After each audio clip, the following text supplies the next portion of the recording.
আসসালামু আলাইকুম। আশা করি বন্ধুরা আপনারা ভালো আছেন, সুস্থ আছেন এবং নিরাপদে আছেন। আপনাদের সুস্থতা এবং কল্যাণ কামনা করে এই পর্বের আলোচনা শুরু করছি। আজকের আলোচ্য বিষয় কালীপ্রসন্ন সিংহ। প্রথম প্রশ্ন, হুতুমি বাংলা কি? হুতুমি বাংলা কি? এর উত্তর হচ্ছে কালীপ্রসন্ন সিংহ অনুসৃত ভাষা রীতি। এর উত্তর হচ্ছে কালী প্রসন্ন সিংহ অনুসৃত ভাষা রীতি, অর্থাৎ কালী প্রসন্ন সিংহ তার যে ভাষা রীতি অনুসরণ করেছিলেন সাহিত্যকর্মে, তার রচিত সাহিত্যকর্মে সেই ভাষা রীতিকে বলা হচ্ছে হুতুমি বাংলা। পরবর্তী প্রশ্ন, হুতুম প্যাঁচার নকশা গ্রন্থটির রচয়িতা কে? হুতুম প্যাঁচার নকশা গ্রন্থটির রচয়িতা কে? এর উত্তর হচ্ছে কালী প্রসন্ন সিংহ। কালী প্রসন্ন সিংহ হুতুম প্যাঁচার নকশা গ্রন্থটির রচয়িতা। পরবর্তী প্রশ্ন, হুতুম প্যাঁচার নকশা কি জাতীয় রচনা? হুতুম প্যাঁচার নকশা কি জাতীয় রচনা? এর উত্তর হচ্ছে রম্য রচনা। হুতুম প্যাঁচার নকশা কি জাতীয় রচনা? এর উত্তর হচ্ছে রম্য রচনা। বন্ধুরা, এই প্রশ্নটি ভিন্ন ভিন্ন ভাবে এসে থাকে, যেরকম হুতুম প্যাঁচার নকশা কি জাতীয় রচনা অথবা হুতুম প্যাঁচার নকশা কোন জাতীয় গ্রন্থ, এবং এর অপশনগুলো ভিন্ন ভিন্ন থাকে। বন্ধুরা, হুতুম প্যাঁচার নকশা একটি রম্য রচনা। মূলত এটি একটি সামাজিক ব্যঙ্গাত্মক গ্রন্থ। সামাজিক ব্যঙ্গাত্মক গ্রন্থ।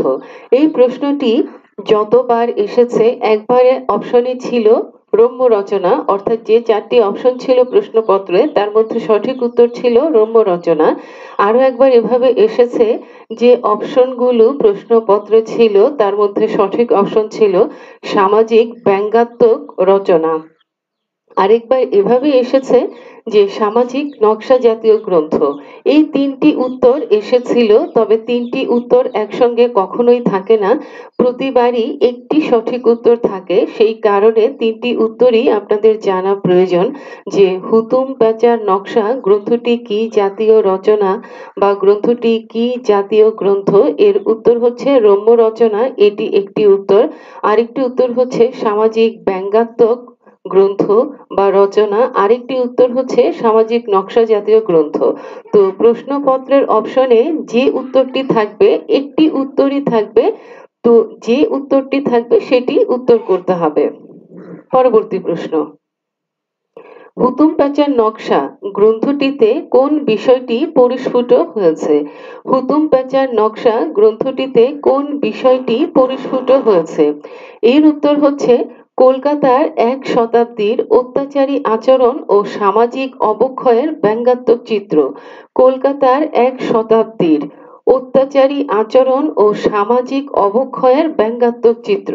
বন্ধুরা, এই প্রশ্নটিও ভিন্ন ভিন্ন ভাবে আসে এবং উত্তরও ভিন্ন ভিন্ন রকম থাকে, যদিও মূল ভাবটি একই থাকে, কিন্তু ভাষার বৈচিত্র্যে একটু অন্যরকম মনে হয়ে থাকে।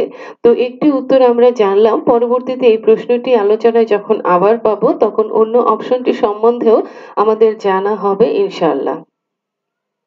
তাহলে যে প্রশ্নটি আমরা এখন পড়লাম, যে হুতুম প্যাঁচার নকশা গ্রন্থটিতে কোন বিষয়টি পরিস্ফুট হয়েছে, এর উত্তর হচ্ছে কলকাতার এক শতাব্দীর অত্যাচারী আচরণ ও সামাজিক অবক্ষয়ের ব্যঙ্গাত্মক চিত্র। কলকাতার এক শতাব্দীর অত্যাচারী আচরণ ও সামাজিক অবক্ষয়ের ব্যঙ্গাত্মক চিত্র। পরবর্তী প্রশ্ন, নিচের কোন সাহিত্যিক মহাভারতের অনুবাদ করেছেন? নিচের কোন সাহিত্যিক মহাভারতের অনুবাদ করেছেন? বন্ধুরা, এর উত্তর হচ্ছে, অর্থাৎ প্রশ্নপত্রে যে চারটি অপশন ছিল তার মধ্যে উত্তর ছিল কালী প্রসন্ন সিংহ, অর্থাৎ বাকি তিনজন সাহিত্যিকের নাম ছিল, তারা কেউই কখনোই মহাভারত অনুবাদ করেননি। একমাত্র কালী প্রসন্ন সিংহ ছিলেন যিনি মহাভারত অনুবাদ করেছিলেন। তাহলে আমরা যে প্রশ্নটি জানলাম, নিচের কোন সাহিত্যিক মহাভারতের অনুবাদ করেছেন, এর উত্তর হচ্ছে কালী প্রসন্ন সিংহ। বন্ধুরা, আপনাদের জ্ঞাতার্থে এর সঙ্গে সংশ্লিষ্ট তথ্যগুলোর পুনরাবৃত্তি করছি। মহাভারত মহাকাব্যটির মূল রচয়িতা কে? মহাভারত মহাকাব্যটির মূল রচয়িতা কে? এর উত্তর হচ্ছে কৃষ্ণ দ্বৈপায়ন ব্যাসদেব। কৃষ্ণ দ্বৈপায়ন ব্যাসদেব। এই কৃষ্ণ দ্বৈপায়ন ব্যাসদেব তিনি মহাভারত যে মূল কাব্যটি, সেই মূল কাব্যটির রচয়িতা। তিনি মূলত সংস্কৃত ভাষায় মহাভারত মহাকাব্যটি রচনা করেছিলেন। তাহলে যে সংশ্লিষ্ট তথ্যটি বন্ধুরা আমরা আবারও জানলাম যে কৃষ্ণ দ্বৈপায়ন ব্যাসদেব মহাভারত মহাকাব্যটির মূল রচয়িতা। পরবর্তী প্রশ্ন, মহাভারত মহাকাব্যটির প্রথম বাংলা অনুবাদক কে? মহাভারত মহাকাব্যটির প্রথম বাংলা অনুবাদক কে? বন্ধুরা এর উত্তর হচ্ছে কবীন্দ্র পরমেশ্বর। মহাভারত মহাকাব্যটির প্রথম বাংলা অনুবাদক কে, বা মহাভারত মহাকাব্যটির প্রথম বাংলা অনুবাদ কে করেছিলেন, অথবা মহাভারত মহাকাব্যটি বাংলায় প্রথম কে অনুবাদ করেছিলেন? তিনি হচ্ছেন কবীন্দ্র পরমেশ্বর। আর মহাভারত মহাকাব্যটির মূল রচয়িতা কৃষ্ণ দ্বৈপায়ন ব্যাসদেব, যিনি সংস্কৃত ভাষায় এই মহাকাব্যটি রচনা করেছিলেন। পরবর্তী প্রশ্ন, মহাভারত মহাকাব্যটির শ্রেষ্ঠ অনুবাদক কে? মহাভারত কাব্যগ্রন্থটির শ্রেষ্ঠ অনুবাদক কে, অথবা মহাভারত কাব্যগ্রন্থটির বাংলায় যে অনুবাদ হয়েছিল তার মধ্যে সবচেয়ে জনপ্রিয় অনুবাদক কে? প্রশ্নটি যেভাবেই আসুক না কেন বন্ধুরা, আপনারা ইতোমধ্যে এই প্রশ্নগুলো জেনেছেন, কারণ আমরা মহাভারত এবং রামায়ণ অংশটি পড়ে এসেছি। এবং এই প্রশ্নগুলোর পুনরাবৃত্তি করা হচ্ছে এই জন্য যে বর্তমানে আমরা যে অধ্যায়টি পড়ছি কালী প্রসন্ন সিংহ, তার সঙ্গে এই প্রশ্নগুলো সংশ্লিষ্ট, তাই এই প্রশ্নগুলোরও পুনরাবৃত্তি করা হচ্ছে। তো আমরা যে প্রশ্নটি নিয়ে পড়ছিলাম বন্ধুরা, যে মহাভারত বাংলায় অনুবাদ হয়েছে, সবচেয়ে জনপ্রিয় অনুবাদক কে, বা মহাভারতের বাংলায় সবচেয়ে শ্রেষ্ঠ অনুবাদ কোনটি হয়েছে, বা কে সর্বশ্রেষ্ঠ অনুবাদটি করেছেন? বন্ধুরা এর উত্তর হচ্ছে কাশিরাম দাস। আমরা জানি বন্ধুরা যে কাশিরাম দাসের অনুদিত মহাকাব্যটি সবচেয়ে বেশি জনপ্রিয়তা পেয়েছিল, এবং তিনি সবচেয়ে বেশি জনপ্রিয় অনুবাদক মহাকাব্যের, এবং তার অনুদিত মহাকাব্যটি শ্রেষ্ঠ। অর্থাৎ মহাভারত বাংলায় যে অনুবাদ হয়েছে তার মধ্যে কাশিরাম দাস যে অনুবাদটি করেছিলেন সেটি শ্রেষ্ঠ। তাহলে সংশ্লিষ্ট যে তথ্যগুলোর পুনরাবৃত্তি হলো, আবারও একটু পর্যালোচনা করছি যে মহাভারত মহাকাব্যটি মূল রচয়িতাকে, তিনি হচ্ছেন কৃষ্ণ দ্বৈপায়ন ব্যাসদেব। সংস্কৃত ভাষায় তিনি মহাকাব্যটি রচনা করেছিলেন। বাংলায় প্রথম অনুবাদ করেছেন কবীন্দ্র পরমেশ্বর। আর শ্রেষ্ঠ অনুবাদক হচ্ছেন কাশিরাম দাস, তিনি জনপ্রিয় অনুবাদকও বটে। তাহলে তিনি জনপ্রিয় অনুবাদক এবং মহাভারত মহাকাব্যটির শ্রেষ্ঠ অনুবাদক। মহাভারত মহাকাব্যটির শ্রেষ্ঠ অনুবাদক এবং জনপ্রিয় অনুবাদক হচ্ছেন কাশিরাম দাস। বন্ধুরা সংশ্লিষ্ট প্রশ্নগুলোর আলোচনা আমরা শেষ করলাম। আমরা আবারও কালীপ্রসন্ন সিংহ এই অংশে ফিরে যাচ্ছি, যে আধুনিক যুগে যে সাহিত্যিকগণ ছিলেন তার মধ্যে কোন সাহিত্যিক মহাভারত বাংলায় অনুবাদ করেছিলেন? তার মধ্যে এই প্রশ্নটি যখন এসেছিল প্রশ্নপত্রের অপশনে, যে তিনটি অপশন ছিল সেই তিনটি অপশনের কেউই মহাভারত বাংলায় অনুবাদ করেননি। একমাত্র কালী প্রসন্ন সিংহ, অর্থাৎ যে প্রশ্নটি এসেছিল সেই প্রশ্নপত্রের চারটি অপশনের মধ্যে কালী প্রসন্ন সিংহ এই উত্তরটি ছিল, যিনি মহাভারত মহাকাব্যটি বাংলায় অনুবাদ করেছিলেন। পরবর্তী প্রশ্ন, নীলদর্পণ নাটকটির ইংরেজি অনুবাদ প্রকাশ করায় আদালত নির্ধারিত জরিমানার টাকা কোন সাহিত্যিক পরিশোধ করেন? নীলদর্পণ নাটকটি ইংরেজিতে অনুবাদ প্রকাশ করায় নীলদর্পণ নাটকটির ইংরেজি অনুবাদ প্রকাশ করায় আদালত নির্ধারিত জরিমানা কোন সাহিত্যিক পরিশোধ করেন? তাহলে প্রশ্নটি বন্ধুরা আমরা আবারও একটু বোঝার চেষ্টা করি, যে নীলদর্পণ নাটকটি ইংরেজিতে অনুবাদ করা হয় এবং এই ইংরেজি অনুবাদ প্রকাশ করা হয়। আর এই ইংরেজি অনুবাদ প্রকাশ করার পরে ইংরেজ সরকার এর বিরুদ্ধে, ইংরেজ সরকার নিয়ন্ত্রণাধীন যে আদালত এর বিরুদ্ধে যে জরিমানা নির্ধারণ করেন, যে কেন এই বইটি প্রকাশ করা হলো, এবং এর বিরুদ্ধে যে জরিমানাটা নির্ধারণ করা হয় সেই নির্ধারিত জরিমানা কোন সাহিত্যিক পরিশোধ করেন? বন্ধুরা এর উত্তর হচ্ছে কালীপ্রসন্ন সিংহ। কালীপ্রসন্ন সিংহ মূলত একজন ধনীর সন্তান ছিলেন। তার পরিবার সম্ভ্রান্ত ছিল এবং সচ্ছল ছিল, কিন্তু তারপরেও তিনি ধনী সমাজের যে অবক্ষয়, তাদের যে কদাচার আচরণ বা তাদের যে নৈতিক বিপর্যয়, এই বিষয়গুলোকে শাণিত ভাষায় ব্যঙ্গ করেছেন, বিদ্রূপ করেছেন এবং এর বিরুদ্ধে তীর্যক সমালোচনা করেছিলেন। তো কালীপ্রসন্ন সিংহ তিনি আদালত কর্তৃক নির্ধারিত জরিমানা পরিশোধ করেন। নীলদর্পণ নাটকটির ইংরেজি অনুবাদ প্রকাশ করায় আদালত নির্ধারিত জরিমানা কোন সাহিত্যিক পরিশোধ করেন? এর উত্তর হচ্ছে কালীপ্রসন্ন সিংহ। বন্ধুরা, নীলদর্পণ নাটকটি অত্যন্ত গুরুত্বপূর্ণ একটি নাটক এবং এটি দীনবন্ধু মিত্র রচিত একটি নাটক এবং এটি ঢাকা থেকে প্রকাশিত প্রথম গ্রন্থ এবং এই নাটকটির মঞ্চায়ন ঢাকাতেই হয় সর্বপ্রথম। তাহলে আমরা এর সঙ্গে সংশ্লিষ্ট প্রশ্নগুলোর পুনরাবৃত্তি আবারও করছি, আপনাদের জ্ঞাতার্থে এই সংশ্লিষ্ট প্রশ্নগুলোর পুনরাবৃত্তি করা হচ্ছে, যাতে করে প্রত্যেকটি প্রশ্নের সঙ্গে প্রত্যেকটি প্রশ্নের যে পারস্পরিক সম্পর্ক সেইটি যদি মনে রাখা যায় তাহলে প্রশ্নগুলো আয়ত্ত করা সহজ হয় এবং প্রশ্নগুলো মনে রাখাও সহজ হয়। তো বন্ধুরা, আপনাদের জ্ঞাতার্থে সংশ্লিষ্ট তথ্যগুলো নীলদর্পণ নাটকের সঙ্গে সংশ্লিষ্ট তথ্যগুলোর আবারও পুনরাবৃত্তি করছি। নীলদর্পণ নাটকটির রচয়িতা কে? নীলদর্পণ নাটকটির রচয়িতা কে? এর উত্তর হচ্ছে দীনবন্ধু মিত্র। দীনবন্ধু মিত্র। বন্ধুরা, দীনবন্ধু মিত্র নীলদর্পণ নাটকটি রচনা করেন। দীনবন্ধু মিত্র এই নীলদর্পণ নাটকটি রচনা করেন মূলত আঙ্কেল স্টম কেভিন এর আদলে। আঙ্কেল স্টম কেভিন এর আদলে নীলদর্পণ নাটকটি দীনবন্ধু মিত্র রচনা করেন। তাহলে আঙ্কেল টমস কেভিন এর আদলে নীলদর্পণ নাটকটি রচনা করেন দীনবন্ধু মিত্র। বন্ধুরা, দীনবন্ধু মিত্র ব্রিটিশ শাসনামলে ছিলেন ঢাকায় কর্মরত এবং তিনি পোস্টমাস্টার পদে কর্মরত ছিলেন এবং তার পিতৃ প্রদত্ত নাম ছিল গন্ধব নারায়ণ। গন্ধব নারায়ণ। দীনবন্ধু মিত্র তার পিতৃ প্রদত্ত নাম নয়, পিতৃ প্রদত্ত নাম হচ্ছে গন্ধব নারায়ণ। বন্ধুরা, দীনবন্ধু মিত্র প্রথমে সাহিত্য চর্চা শুরু করেন কবিতা দিয়ে, অর্থাৎ কবিতার মাধ্যমেই তিনি সাহিত্য চর্চা বা সাহিত্য সাধনা শুরু করেন এবং ঈশ্বরচন্দ্র গুপ্তের অনুপ্রেরণায় তিনি কবিতা রচনা শুরু করেন। ঈশ্বরচন্দ্র গুপ্তের অনুপ্রেরণায় তিনি কবিতা রচনা শুরু করেন এবং তার কবিতা প্রকাশিত হয় সংবাদ প্রভাকর, সংবাদ সাধুরঞ্জন এই পত্রিকাগুলোতে।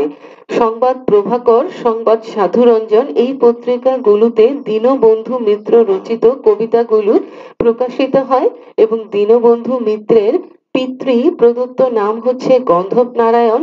ব্রিটিশ শাসন আমলে অর্থাৎ ইংরেজ সরকারের আমলে তিনি ঢাকাতে পোস্টমাস্টার পদে কর্মরত ছিলেন এবং ঈশ্বরচন্দ্র গুপ্তের অনুপ্রেরণায় তিনি সাহিত্য সাধনা শুরু করেন এবং শুরুটা হয় কবিতা দিয়ে এবং ঈশ্বরচন্দ্র গুপ্তের সম্পাদিত যে সংবাদপত্র সংবাদ প্রভাকর, সংবাদ সাধুরঞ্জন এই পত্রিকাগুলোতে দীনবন্ধু মিত্র রচিত কবিতা প্রকাশিত হয়। পরবর্তী প্রশ্ন, ঢাকা থেকে প্রকাশিত প্রথম গ্রন্থ কোনটি? এর উত্তর হচ্ছে নীলদর্পণ। বন্ধুরা, নীলদর্পণের সঙ্গে সংশ্লিষ্ট প্রশ্নগুলো এতটাই গুরুত্বপূর্ণ যে বলাই বাহুল্য। যদিও এই প্রশ্নগুলো আপনাদের জানাই আছে, তারপরেও পুনরাবৃত্তি হচ্ছে। প্রশ্নগুলো ভীষণ গুরুত্বপূর্ণ এবং ইনশাআল্লাহ আপনারা নিশ্চয়ই এই প্রশ্নগুলোকে আয়ত্ত করেছেন। ঢাকা থেকে প্রকাশিত প্রথম গ্রন্থ কোনটি অথবা কোন গ্রন্থটি প্রথম ঢাকা থেকে প্রকাশিত হয়? এর উত্তর হচ্ছে নীলদর্পণ। নীলদর্পণ। দীনবন্ধু মিত্র রচিত নীলদর্পণ নাটকটি ঢাকা থেকে প্রথম প্রকাশিত হয় অথবা ঢাকা থেকে প্রকাশিত প্রথম গ্রন্থ কোনটি? সেই গ্রন্থটি হচ্ছে নীলদর্পণ। পরবর্তী প্রশ্ন, কোন শহরে নীলদর্পণ নাটকটি সর্বপ্রথম মঞ্চায়ন হয় বা মঞ্চস্থ হয়? কোন শহরে নীলদর্পণ নাটকটি সর্বপ্রথম মঞ্চায়ন হয় অথবা মঞ্চস্থ হয়? এর উত্তর হচ্ছে ঢাকা। তাহলে নীলদর্পণ ঢাকা থেকে প্রকাশিত প্রথম গ্রন্থ এবং ঢাকায় সর্বপ্রথম এর মঞ্চায়ন হয়। এবং আরেকটি মজার বিষয় যেটি, নীলদর্পণ নাটকটি দেখতে এসে ঈশ্বরচন্দ্র বিদ্যাসাগর তিনি মঞ্চের যে অভিনেতারা ছিলেন তাদেরকে লক্ষ্য করে জুতো ছুঁড়ে মেরেছিলেন, এবং এটিও একটি প্রশ্ন, এবং এই প্রশ্নটিও পরীক্ষায় এসেছে। আমরা এই প্রশ্নটি পড়েছি নীল দর্পণ নাটকটি যখন পড়েছি, দীনবন্ধু মিত্রকে নিয়ে আমরা পড়েছি, তখন এই সবগুলো প্রশ্নই আমরা জেনেছি, পড়েছি। তারপরেও পুনরাবৃত্তি হচ্ছে আপনাদের জ্ঞাতার্থে, যেহেতু প্রশ্নগুলো গুরুত্বপূর্ণ এবং প্রত্যেকটি তথ্যের সঙ্গে প্রত্যেকটি তথ্য সংশ্লিষ্ট, সম্পর্কযুক্ত, এবং পারস্পরিক সম্পর্কযুক্ত তথ্যগুলোর পুনরাবৃত্তি এ কারণেই হচ্ছে যাতে সবগুলো প্রশ্নের সঙ্গে একটি সম্পর্ক থাকে এবং আপনাদের মনে রাখা সহজ হয়। পরবর্তী প্রশ্ন, ঢাকা থেকে কত সালে নীল দর্পণ নাটকটি প্রকাশিত হয়? ঢাকা থেকে কত সালে নীল দর্পণ নাটকটি প্রকাশিত হয়? বন্ধুরা, এর উত্তর হচ্ছে 1860 সাল। 1860 সালে নীল দর্পণ নাটকটি প্রথম প্রকাশিত হয়। এটি ঢাকা থেকে প্রকাশিত প্রথম গ্রন্থ, এবং এটি ঢাকাতে সর্বপ্রথম এই নাটকটির মঞ্চায়ন হয়। বন্ধুরা, ঢাকার বাংলা প্রেস থেকে নীল দর্পণ নাটকটি 1860 সালে প্রথম প্রকাশিত হয়, এবং প্রকাশক ছিলেন পাদ্রী লং সাহেব। পাদ্রী লং সাহেব তিনি নীল দর্পণ নাটকটির যে ইংরেজি অনুবাদ সেই অনুবাদটি প্রকাশ করেন। আর ঢাকা থেকে নীল দর্পণ নাটকটি প্রথম প্রকাশিত হয় 1860 সালে প্রকাশিত হয়, এবং প্রকাশিত হয় বাংলা প্রেস থেকে, এবং এর যে ইংরেজি অনুবাদ সেই ইংরেজি অনুবাদটি প্রকাশ করেন পাদ্রী লং সাহেব। পরবর্তী প্রশ্ন, নীল দর্পণ নাটকটির ইংরেজি অনুবাদ কে করেন? নীল দর্পণ নাটকটির ইংরেজি অনুবাদ কে করেন? এর উত্তর হচ্ছে মাইকেল মধুসূদন দত্ত। মাইকেল মধুসূদন দত্ত নীল দর্পণ নাটকটির ইংরেজি অনুবাদ করেন। তাহলে নীল দর্পণ নাটকটির ইংরেজি অনুবাদক কে? মাইকেল মধুসূদন দত্ত। নীল দর্পণ নাটকটি ঢাকা থেকে প্রকাশিত প্রথম গ্রন্থ, 1860 সালে প্রকাশিত হয়, বাংলা প্রেস থেকে প্রকাশিত হয়। ইংরেজি অনুবাদ প্রকাশ করেন পাদ্রী লং সাহেব, এবং এই ইংরেজি অনুবাদ প্রকাশের ফলে আদালত কর্তৃক জরিমানা নির্ধারণ করা হয়, এবং সেই জরিমানা পরিশোধ করেন কে? তিনি কালী প্রসন্ন সিংহ। অর্থাৎ কালী প্রসন্ন সিংহ নীল দর্পণ নাটকের জন্য আদালত কর্তৃক নির্ধারিত জরিমানা পরিশোধ করেন। পরবর্তী প্রশ্ন, কোন ছদ্মনামে মাইকেল মধুসূদন দত্ত নীল দর্পণ নাটকটি অনুবাদ করেন? কোন ছদ্মনামে মাইকেল মধুসূদন দত্ত নীল দর্পণ নাটকটির ইংরেজি অনুবাদ করেন? তাহলে মাইকেল মধুসূদন দত্ত একটি ছদ্মনামে নীল দর্পণ নাটকটির ইংরেজি অনুবাদ করেন। তাহলে আমরা বুঝতে পারলাম যে মাইকেল মধুসূদন দত্ত নীল দর্পণ নাটকটির ইংরেজি অনুবাদক, এবং কোন ছদ্মনামে তিনি এই অনুবাদ করেন? বন্ধুরা, এর উত্তর হচ্ছে আ নেটিভ। আ নেটিভ, আ নেটিভ এই ছদ্মনামে মাইকেল মধুসূদন দত্ত নীল দর্পণ নাটকটির ইংরেজি অনুবাদ করেন, এবং নীল দর্পণ নাটকটির সঙ্গে সংশ্লিষ্ট তথ্যগুলো আবারও বলছি। দীনবন্ধু মিত্র রচিত এই নাটক 1860 সালে ঢাকা থেকে প্রকাশিত প্রথম গ্রন্থ, বাংলা প্রেস থেকে প্রকাশিত হয়। এর ইংরেজি অনুবাদ প্রকাশ করেন পাদ্রী লং সাহেব, ইংরেজি অনুবাদ করেন মাইকেল মধুসূদন দত্ত। আর নেটিভ এই ছদ্মনামে ইংরেজি অনুবাদ করা হয়, এবং এই ইংরেজি অনুবাদ প্রকাশের ফলে ইংরেজ সরকার তখন ক্ষমতায় ছিল, ব্রিটিশ শাসনামল ছিল, এই জন্য আদালত কর্তৃক এই গ্রন্থটির বিরুদ্ধে একটি জরিমানা নির্ধারণ করা হয়, এবং সেই জরিমানা পরিশোধ করেন আজকের যে আলোচিত সাহিত্যিক কালী প্রসন্ন সিংহ। অর্থাৎ আমরা আজকে যাকে নিয়ে আলোচনা করছি বা যাকে নিয়ে পড়ছি, কালী প্রসন্ন সিংহ সেই নীল দর্পণ নাটকের জন্য নির্ধারিত জরিমানা পরিশোধ করেন। পরবর্তী প্রশ্ন, নীল দর্পণ নাটকটির ইংরেজি অনুবাদের নাম কি? নীল দর্পণ নাটকটির ইংরেজি অনুবাদের নাম কি? এর উত্তর হচ্ছে Nil Darpan or the indigo planting mirror. Nil Darpan or the indigo planting mirror, অর্থাৎ মূল অনুবাদ গ্রন্থের নামটি হচ্ছে the indigo planting mirror. The indigo planting mirror এটি হচ্ছে মূল অনুবাদের নাম, আর মূল গ্রন্থটির নাম নীল দর্পণ, এই জন্য ইংরেজি অনুবাদের সামনে এই নামটিও রাখা হয়েছে Nil Darpan or the indigo planting mirror. Nil Darpan or the indigo planting mirror. পরবর্তী প্রশ্ন, বন্ধুরা, পরবর্তীতে আমরা যে প্রশ্নটি পড়ছি সংশ্লিষ্ট তথ্যের আলোচনা আমরা শেষ করলাম। আবারও আমরা কালী প্রসন্ন সিংহে ফিরে এলাম। হুতুমে ভাষা কি? হুতুমে ভাষা কি? এর উত্তর হচ্ছে চলিত ভাষা। চলিত ভাষা অথবা কলকাতা অঞ্চলের কথ্য ভাষা। হুতুমে ভাষা কি? হুতুমি ভাষা কি? এর উত্তর হচ্ছে চলিত ভাষা অথবা কলকাতা অঞ্চলের কথ্য ভাষা। বন্ধুরা, আমরা আরেকটি প্রশ্ন পূর্বে পড়েছিলাম, হুতুমি বাংলা কি? হুতুমি বাংলা কি? এর উত্তর ছিল কালী প্রসন্ন সিংহ অনুসৃত ভাষারীতি। কালী প্রসন্ন সিংহ অনুসৃত ভাষারীতি, অর্থাৎ কালী প্রসন্ন সিংহ তার সাহিত্যকর্মে যে ভাষা অনুসরণ করেছিলেন সেই ভাষাটিকে বলা হচ্ছে হুতুমি বাংলা। আর হুতুমি রীতি বলা হচ্ছে কাকে? চলিত ভাষাকে বা কলকাতা অঞ্চলের কথ্য ভাষাকে। বন্ধুরা, প্রশ্নপত্রের অপশনে থাকতে পারে শুধু চলিত ভাষা অথবা থাকতে পারে শুধু কলকাতা অঞ্চলের কথ্য ভাষা। দুটি অপশন একসঙ্গে বন্ধুরা কখনোই থাকবে না। পরবর্তী প্রশ্ন। বন্ধুরা, এটি একটি সংশ্লিষ্ট প্রশ্ন। আলালি রীতি কি? আলালি রীতি কি? এর উত্তরও একই, চলিত ভাষা অথবা কলকাতা অঞ্চলের কথ্য ভাষা। এবং যেমনটি পূর্বে বলেছিলাম, দুটি অপশন একসঙ্গে কখনোই থাকবে না, হয়তো থাকতে পারে চলিত ভাষা অথবা থাকতে পারে কলকাতা অঞ্চলের কথ্য ভাষা। পরবর্তী প্রশ্ন। আলালি ভাষা কি? আলালি ভাষা কি? আলালি ভাষা কি অথবা আলালি রীতি কি? একই কথা বন্ধুরা। আলালি ভাষা চলিত ভাষা বা কলকাতা অঞ্চলের কথ্য ভাষা। আলালি রীতি যদি বলা হয় সেটিও চলিত ভাষা বা কলকাতা অঞ্চলের কথ্য ভাষা। বন্ধুরা, এই ক্ষেত্রে একটি বিষয় বলতে হয়, চলিত ভাষা থাকতে পারে অথবা কথ্য ভাষা থাকতে পারে অথবা কলকাতা অঞ্চলের কথ্য ভাষা থাকতে পারে। ইনশাল্লাহ আপনারা এই বিষয়টি দেখে অবশ্যই দ্বিধান্বিত হবেন না। আলালি রীতি কি, হুতুমি রীতি কি, বা হুতুমি ভাষা কি, বা হুতুমি বাংলা কি, এর উত্তরগুলো এভাবে থাকতে পারে। চলিত ভাষা থাকতে পারে, কথ্য ভাষা থাকতে পারে, কলকাতা অঞ্চলের কথ্য ভাষা থাকতে পারে। আর হুতুমি বাংলা কি, এটা থাকতে পারে। এটার উত্তর তো একটি নির্ধারিত উত্তর, কালী প্রসন্ন সিংহ অনুসৃত ভাষারীতি। যদি এই উত্তরটি না থাকে, চলিত ভাষা থাকতে পারে, কথ্য ভাষা থাকতে পারে, কলকাতা অঞ্চলের কথ্য ভাষা, এই উত্তরটিও থাকতে পারে। যে কোনো একটি অপশন থাকবে। আশা করছি বন্ধুরা এখানে দ্বিধা সংশয়ের কোনো অবকাশ নাই। আমি আবারও বলছি, হুতুমি ভাষা কি বা আলালি ভাষা কি বা আলালি রীতি কি বা হুতুমি রীতি কি? এর উত্তর হচ্ছে চলিত ভাষা অথবা কথ্য ভাষা অথবা কলকাতা অঞ্চলের কথ্য ভাষা। আর যদি বলা হয় হুতুমি বাংলা কি, সেক্ষেত্রে অপশনটি থাকতে পারে কালী প্রসন্ন সিংহ অনুসৃত ভাষারীতি। মূলত কালী প্রসন্ন সিংহ তার সাহিত্যকর্মে যে ভাষা ব্যবহার করেছেন সেই ভাষাটিকে বলা হচ্ছে হুতুমি বাংলা।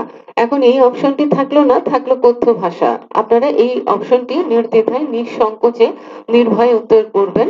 থাকতে পারে চলিত ভাষা, এই অপশনটি উত্তর করবেন যদি চলিত ভাষা থাকে। যদি থাকে কলকাতা অঞ্চলের কথ্য ভাষা, তাহলে এই অপশনটি উত্তর করবেন। বন্ধুরা, এর সঙ্গে কিছু তথ্য আবারও পুনরাবৃত্তি করছি, অবশ্যই এটি সংশ্লিষ্ট তথ্য। বাংলা সাহিত্যে যে প্রথম উপন্যাস ছিল আলালের ঘরের দুলাল, আমরা জানি যে বাংলা সাহিত্যের প্রথম উপন্যাস হচ্ছে আলালের ঘরের দুলাল। এটি রচয়িতা হচ্ছেন প্যারীচাঁদ মিত্র। প্যারীচাঁদ মিত্র তার ছদ্মনাম টেকচাঁদ ঠাকুর। তিনি আলালের ঘরের দুলাল উপন্যাসটি রচনা করেন এবং এটি বাংলা সাহিত্যের প্রথম উপন্যাস এবং এই জন্য প্যারীচাঁদ মিত্রকে বলা হয় বাংলা সাহিত্যের প্রথম ঔপন্যাসিক। এছাড়া তাকে আরো বলা হয় বাংলা সাহিত্যের উপন্যাসের প্রতিষ্ঠাতা পুরুষ। বাংলা সাহিত্যের উপন্যাসের প্রতিষ্ঠাতা পুরুষ। এই প্রশ্নগুলো সংশ্লিষ্ট প্রশ্ন, আমরা আগেই পড়েছি যেহেতু আমরা প্যারীচাঁদ মিত্র পড়ে এসেছি। বাংলা উপন্যাসের প্রতিষ্ঠাতা পুরুষকে, তিনি হচ্ছেন প্যারীচাঁদ মিত্র। বাংলা সাহিত্যের প্রথম ঔপন্যাসিককে, তিনি হচ্ছেন প্যারীচাঁদ মিত্র। বাংলা সাহিত্যের প্রথম উপন্যাসকে, এটি হচ্ছে আলালের ঘরের দুলাল। বন্ধুরা, আলালের ঘরের দুলাল এই গ্রন্থটিতে প্যারীচাঁদ মিত্র যে গদ্য রীতি ব্যবহার করেছেন সেই গদ্য রীতিকেই বাংলা সাহিত্যে আলালি রীতি নামে ভাবা হয় বা বলা হয়। তাহলে প্যারীচাঁদ মিত্র তার প্রথম রচিত উপন্যাস আলালের ঘরের দুলাল, যেটি বাংলা সাহিত্যের প্রথম উপন্যাস গ্রন্থ, সেই উপন্যাস গ্রন্থে যে গদ্য রীতি ব্যবহার করেছেন তাই বাংলা সাহিত্যে আলালি রীতি নামে পরিচিত এবং তার অনুসৃত রীতিকেই বলা হচ্ছে আলালি রীতি। এই প্রশ্নগুলোর মধ্যে সংশয় বা দ্বিধার বা বিভ্রান্তির কোনো অবকাশ নাই ইনশাআল্লাহ, কারণ আমরা প্রশ্নগুলো পরিষ্কারভাবেই জানি এবং এই প্রশ্নগুলোর উত্তর পরিষ্কারভাবেই বুঝেছি। আবারও বলছি যে যদি থাকে হুতুমি ভাষা কি বা আলালি ভাষা কি, আলালি রীতি কি বা হুতুমি রীতি কি, উত্তর থাকতে পারে কথ্য ভাষা, উত্তর থাকতে পারে চলিত ভাষা, উত্তর থাকতে পারে কলকাতা অঞ্চলের কথ্য ভাষা। এখন প্রশ্নটি আসলো হুতুমি বাংলা কি? তাহলে এর উত্তর হচ্ছে কালী প্রসন্ন সিংহ অনুসৃত ভাষারীতি। এখন এই উত্তরটি থাকলো না, থাকলো কথ্য ভাষা, এটি সঠিক উত্তর। এই উত্তরটি থাকলো না, থাকলো চলিত ভাষা, এটি সঠিক উত্তর। এই উত্তরটি থাকলো না, থাকলো কলকাতা অঞ্চলের কথ্য ভাষা, এটি সঠিক উত্তর। তাহলে এই সবগুলো প্রশ্নের উত্তর একই। আর আলালি রীতি কি বা আলালি বাংলা কি, এখানে যদি প্রশ্নপত্রের অপশনে থাকে যে প্যারীচাঁদ মিত্র অনুসৃত ভাষারীতি, এটি সঠিক উত্তর। তবে সবগুলো অপশন একসঙ্গে থাকবে না, যে কোনো একটি উত্তর থাকবে। পরবর্তী প্রশ্ন, হুতুমি গদ্যের লেখকের নাম কি? হুতুমি গদ্যের লেখকের নাম কি?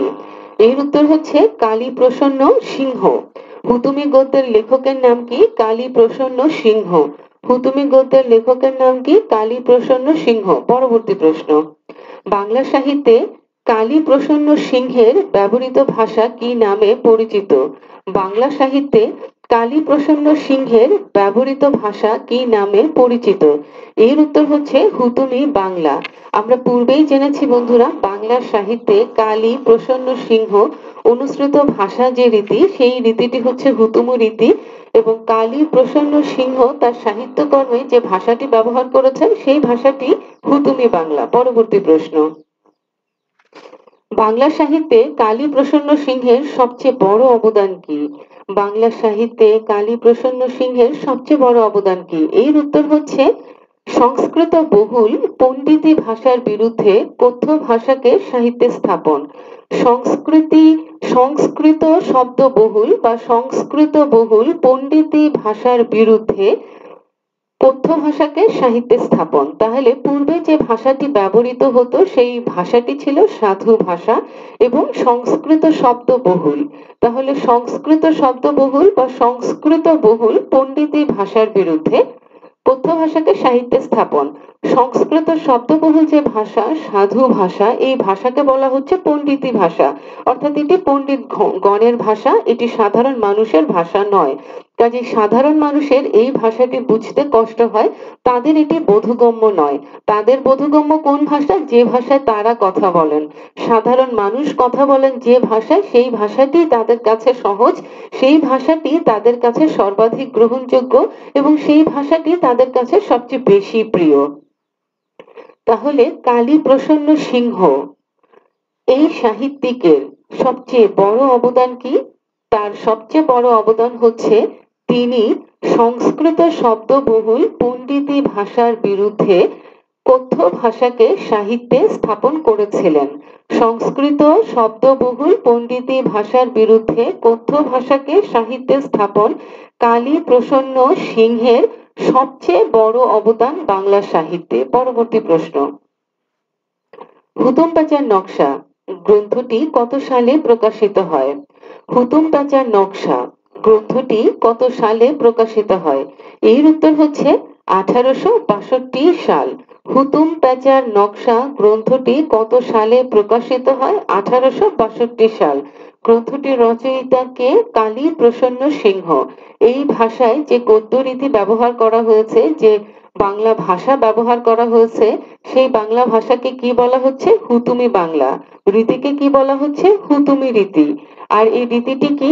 কথ্য ভাষা বা চলিত ভাষা বা কলকাতা অঞ্চলের কথ্য ভাষা। পরবর্তী প্রশ্ন, হুতুম প্যাঁচার নকশা গ্রন্থটির বিষয়বস্তু কি? হুতুম প্যাঁচার নকশা গ্রন্থটির বিষয়বস্তু কি? এর উত্তর হচ্ছে তৎকালীন সমাজ জীবনের ক্ষত বিক্ষত ছবি। তৎকালীন সমাজ জীবনের ক্ষত বিক্ষত ছবি। হুতুম প্যাঁচার নকশা এই গ্রন্থটির বিষয়বস্তু কি? তৎকালীন সমাজ জীবনের ক্ষত বিক্ষত ছবি। বন্ধুরা, আমরা এই প্রশ্নটি আগেও পড়েছি এবং উত্তর কি ছিল? কলকাতার এক শতাব্দীর অন্যায় অত্যাচারের চিত্র এবং সামাজিক অবক্ষয়ের ব্যঙ্গচিত্র। বন্ধুরা, দুটি প্রশ্নেরই একই উত্তর, শুধু ভাষাগত একটু পার্থক্য রয়েছে। এখানে বলা হচ্ছে তৎকালীন সমাজের ক্ষত বিক্ষত ছবি, আর আরেকটি অপশনে বলা হয়েছিল কলকাতার এক শতাব্দীর অন্যায় অত্যাচারের চিত্র এবং তৎকালীন যে সমাজ সেই সমাজের সামাজিক ব্যঙ্গাত্মক চিত্র। তো বন্ধুরা দুটি অপশনই সঠিক, শুধু ভাষাগত একটু পার্থক্য রয়েছে। দুটি অপশন একসঙ্গে কখনোই আসে না, এখন পর্যন্ত আসেনি, ইনশাল্লাহ আসবে না। আর যদি দুটি অপশন একসঙ্গে এসে থাকে তাহলে যে কোনো একটি উত্তর করলেই হবে। তৎকালীন সমাজ জীবনের ক্ষত বিক্ষত ছবি, এই উত্তরটিও করতে পারেন, অথবা কলকাতার 1 শতাব্দীর অন্যায় অত্যাচারের চিত্র এবং সামাজিক ব্যঙ্গাত্মক চিত্র বা সামাজিক অবক্ষয়ের ব্যঙ্গাত্মক চিত্র, যেই অপশনটি থাকুক সেটি উত্তর করতে পারবেন। দুটি অপশন একসঙ্গে আসলেও কোনো অসুবিধা নেই, দুটি সঠিক উত্তর যে কোনো একটি অপশন উত্তর করলেই আপনি আপনার নম্বরটি পেয়ে যাবেন। পরবর্তী প্রশ্ন, দনু বানু চরিত্রটি কার সৃষ্টি? দনু বানু চরিত্রটি কার সৃষ্টি? এর উত্তর হচ্ছে কালী প্রসন্ন সিংহ। দনু বানু চরিত্রটি কার সৃষ্টি? কালী প্রসন্ন সিংহ। বন্ধুরা দনু বানু এটি কালী প্রসন্ন সিংহের একটি চরিত্র এবং এই চরিত্রটি তিনি সৃষ্টি করেছেন, তাহলে এই চরিত্রের স্রষ্টা হচ্ছেন কালী প্রসন্ন সিংহ। পরবর্তী প্রশ্ন, দনু বানু চরিত্রটি কোন গ্রন্থের? দনু বানু চরিত্রটি কোন গ্রন্থের? হুতুম প্যাঁচার নকশা। এর উত্তর হচ্ছে হুতুম প্যাঁচার নকশা। দনু বানু এই চরিত্রটি কোন গ্রন্থের? এর উত্তর হচ্ছে হুতুম প্যাঁচার নকশা। এই চরিত্রটি কে সৃষ্টি করেছেন? কালীপ্রসন্ন সিংহ। হুতুম প্যাঁচার নকশা এই গ্রন্থটি কার রচনা? কালীপ্রসন্ন সিংহ। এই গ্রন্থটিতে কি প্রকাশিত হয়েছিল? তৎকালীন সমাজ জীবনের ক্ষতবিক্ষত ছবি, অথবা কলকাতার 1 শতাব্দীর অন্যায় অত্যাচারের চিত্র এবং সামাজিক অবক্ষয়ের ব্যঙ্গাত্মক চিত্র। পরবর্তী প্রশ্ন, হুতুম প্যাঁচা কোন সাহিত্যিকের ছদ্মনাম? হুতুম প্যাঁচা কোন সাহিত্যিকের ছদ্মনাম? এর উত্তর হচ্ছে কালী প্রসন্ন সিংহ। কালী প্রসন্ন সিংহ। হুতুম প্যাঁচা কালী প্রসন্ন সিংহ উনার ছদ্মনাম। তাহলে হুতুম প্যাঁচা কোন সাহিত্যিকের ছদ্মনাম? এর উত্তর হচ্ছে কালী প্রসন্ন সিংহ। পরবর্তী প্রশ্ন, কোন সাহিত্যিক ধনীর সন্তান হলেও ধনী সমাজের কদাচারকে শানিত ভাষায় ব্যঙ্গ করেছেন?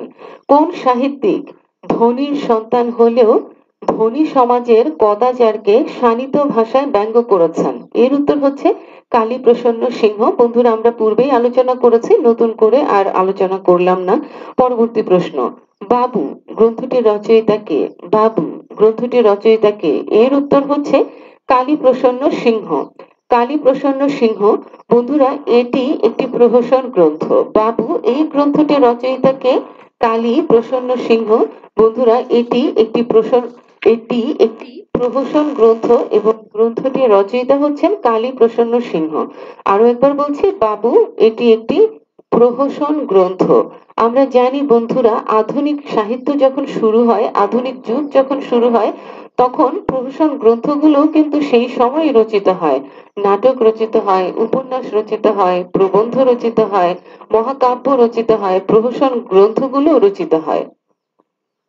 তাহলে বাবু একটি প্রহসন গ্রন্থ, রচয়িতা কালী প্রসন্ন সিংহ। পরবর্তী প্রশ্ন, সাবিত্রী সত্যবান নাটকটির রচয়িতা কে? সাবিত্রী সত্যবান নাটকটির রচয়িতা কে? এর উত্তর হচ্ছে কালী প্রসন্ন সিংহ। কালী প্রসন্ন সিংহ। সাবিত্রী সত্যবান নাটকটির রচয়িতা কালী প্রসন্ন সিংহ। আর সাবিত্রী সত্যবান এটি একটি নাটক, রচয়িতা কালী প্রসন্ন সিংহ। পরবর্তী প্রশ্ন, মালতী মাধব গ্রন্থটি কোন জাতীয় রচনা? মালতী মাধব গ্রন্থটি কোন জাতীয় রচনা? মালতী মাধব গ্রন্থটি কোন জাতীয় রচনা? বন্ধুরা এটি একটি নাটক। এটি একটি নাটক। মালতী মাধব একটি নাটক এবং এই নাটকটি অনুবাদ করা একটি নাটক। অনুবাদ করেছিলেন কালী প্রসন্ন সিংহ। সাবিত্রী সত্যবান একটি নাটক, কিন্তু এটি কালী প্রসন্ন সিংহের নিজস্ব রচনা। অর্থাৎ এই নাটকটি তিনি নিজেই রচনা করেছিলেন, কিন্তু মালতী মাধব তিনি অনুবাদ করেছিলেন, এটি তার অনুদিত নাটক। পরবর্তী প্রশ্ন, বিক্রম বর্ষী। বিক্রম বর্ষী কোন জাতীয় রচনা? বিক্রম বর্ষী কোন জাতীয় রচনা? এটি একটি নাটক। বিক্রম বর্ষী একটি নাটক। কোন জাতীয় রচনা? নাটক। বন্ধুরা এই নাটকটিও একটি অনুবাদ করা নাটক এবং এই নাটকটি অনুবাদ করেছিলেন কালীপ্রসন্ন সিংহ। কালীপ্রসন্ন সিংহের দুটি অনুবাদ করা নাটক সম্বন্ধে আমরা জানলাম, একটি হচ্ছে বিক্রম বর্ষী, আরেকটি হচ্ছে মালতী মাধব। বন্ধুরা, দুটি নাটক থেকেই প্রশ্ন আসে। বিসিএস সহ অন্যান্য সরকারি চাকরির পরীক্ষার জন্য আপনাদেরকে প্রত্যেক সাহিত্যিকের প্রত্যেকটি সাহিত্য কর্ম সম্বন্ধেই জানতে হবে। আমি বারবার করে অনুরোধ করছি, এই ক্ষেত্রে আপনারা কোনো রকমের উদাসীনতা দেখাবেন না। আপনাদের উদাসীনতা আপনাদের কাঙ্ক্ষিত ফলাফলকে ব্যাহত করবে। পরবর্তী প্রশ্ন, সত্যবান সাবিত্রী সত্যবান এই নাটকটি সম্বন্ধে প্রশ্ন। কোন নাটকটি কালী প্রসন্ন সিংহ রচিত মৌলিক নাটক? কোন নাটকটি কালী প্রসন্ন সিংহ রচিত মৌলিক নাটক? এর উত্তর হচ্ছে সাবিত্রী সত্যবান। বন্ধুরা, পূর্বেই বলেছি সাবিত্রী সত্যবান কালী প্রসন্ন সিংহের নিজস্ব রচনা, আর অনুবাদ করা নাটক হচ্ছে বিক্রম বর্ষী মালতী মাধব। বন্ধুরা, কালী প্রসন্ন সিংহ থেকে বেশ কিছু সংখ্যক প্রশ্ন আসে, তবে এই প্রশ্নগুলোর সঙ্গে যে সংশ্লিষ্ট প্রশ্নগুলো বা সংশ্লিষ্ট তথ্যগুলো সেগুলো নিয়েও আমরা আলোচনা করলাম। সংশ্লিষ্ট তথ্যগুলো এতটাই গুরুত্বপূর্ণ যে বলাই বাহুল্য এবং অধিক সংখ্যক বার এসেছে। আর কালী প্রসন্ন সিংহ থেকে সবচেয়ে গুরুত্বপূর্ণ যে কয়েকটি প্রশ্ন, একটি দুটি নয়, বেশ কিছু প্রশ্ন। তার মধ্যে একটি আপনারা জানেন, হুতুমি বাংলা কি, হুতুমি রীতি কি, এবং এর সঙ্গে সংশ্লিষ্ট প্রশ্ন হচ্ছে আলালি ভাষা কি, আলালি রীতি কি, একই উত্তর। আর সবচেয়ে গুরুত্বপূর্ণ প্রশ্নের মধ্যে রয়েছে হুতুম প্যাঁচার নকশা এই গ্রন্থটির রচয়িতা কে? হুতুম প্যাঁচার নকশা এই গ্রন্থটির রচয়িতা কে? হুতুম প্যাঁচা কোন সাহিত্যিকের ছদ্মনাম? আর আর কয়েকটি প্রশ্নের কথা তো আমি বললামই, সবগুলো প্রশ্নের কথাই বললাম। তো বন্ধুরা, সবগুলো প্রশ্নই অত্যন্ত গুরুত্বপূর্ণ এবং সবগুলো প্রশ্নই আপনাদেরকে ধৈর্যের সঙ্গে নিষ্ঠার সঙ্গে আয়ত্ত করতে হবে। এবং এর সঙ্গে সংশ্লিষ্ট তথ্যগুলোর পুনরাবৃত্তি করলাম এজন্য, যাতে করে প্রত্যেকটি তথ্য পারস্পরিকভাবে সম্পর্কযুক্ত এই বিষয়টি অনুধাবন করা প্রয়োজন এবং তাতে মনে রাখাটা অনেকটাই সহজ হয়ে যায়। বিচ্ছিন্ন তথ্য মনে রাখাটা কঠিন, কারণ মস্তিষ্ক বিচ্ছিন্ন তথ্যগুলোকে সংরক্ষণ করতে পারে না। কিন্তু এটিকে যদি আপনি একটি মালার মধ্যে গেঁথে ফেলেন, একটি একটি করে মুক্তদানা দিয়ে যে মালা গাঁথা হয়, এভাবে যদি আপনি গেঁথে ফেলতে পারেন, তাহলে সবগুলো তথ্য এত সহজে আপনার মনে থাকবে এবং পরীক্ষার প্রস্তুতি গ্রহণ করাটা আপনার জন্য কষ্টের বিষয় না হয়ে একটি আনন্দের বিষয় হয়ে যাবে এবং পরীক্ষায় অংশগ্রহণ করাটা আপনার জন্য ভীতির হবে না, পীড়ার হবে না, বরং এটি একটি আনন্দের বিষয় হবে। তো বন্ধুরা, কালী প্রসন্ন সিংহ থেকে আমরা যে তথ্যগুলো আলোচনা করলাম সেগুলো নিয়ে আবার পর্যালোচনা করলাম। তারপরেও তার সাহিত্য কর্ম সম্বন্ধে দু একটি প্রশ্ন আরেকবার বলছি। যেমন তার অনুবাদ করা নাটক মালতী মাধব বিক্রম বর্ষী। মালতী মাধব বিক্রম বর্ষী তার নিজের রচিত নাটক, অর্থাৎ তার নিজের রচনা বা তার নিজস্ব রচনা, এই নাটকটি হচ্ছে সাবিত্রী সত্যবান। সাবিত্রী সত্যবান। বন্ধুরা, তিনি একটি প্রহসন গ্রন্থ রচনা করেছিলেন, সেই গ্রন্থটির নাম হচ্ছে বাবু। বাবু, এটি তার রচিত একটি প্রহসন গ্রন্থ। বাবু কালী প্রসন্ন সিংহ রচিত একটি প্রহসন গ্রন্থ। তার নিজস্ব রচনা বা নিজস্ব নাটক বা তার নিজের রচিত নাটক হচ্ছে সাবিত্রী সত্যবান। আর তিনি দুটি নাটক অনুবাদ করেছিলেন। এই দুটি নাটক হচ্ছে মালতী মাধব এবং বিক্রম বর্ষী। বিক্রম বর্ষী এবং মালতী মাধব এই দুটি নাটক তার অনুবাদ করা নাটক, অর্থাৎ অনুদিত নাটক, নিজস্ব নাটক বা নিজের রচনা করা নাটক সাবিত্রী সত্যবান। প্রহসন গ্রন্থ আছে একটি, সেটি হচ্ছে বাবু।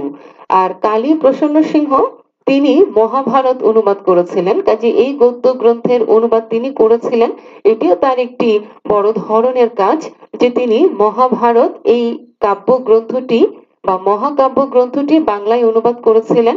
আর মহাভারত এবং রামায়ণ অংশ আমরা আগেই পড়েছি এবং সেখান থেকে আসা গুরুত্বপূর্ণ তথ্যগুলো বিস্তারিতভাবে পড়েছি। আজকের পর্বে কালী প্রসন্ন সিংহ নিয়ে আলোচনা করতে গিয়ে সংশ্লিষ্ট তথ্য আবারও পড়েছি যে মহাভারত মহাকাব্যটির মূল রচয়িতাকে কৃষ্ণ দ্বৈপায়ন ব্যাসদেব।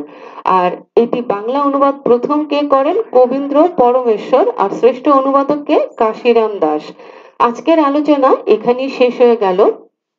ইনশাআল্লাহ এই আলোচনা আপনাদের প্রস্তুতিতে সহায়ক ভূমিকা পালন করবে। ইনশাআল্লাহ আপনারা এই চ্যানেলটিকে সাবস্ক্রাইব করে দিবেন এবং বেল আইকনটিকে প্রেস করে দিবেন।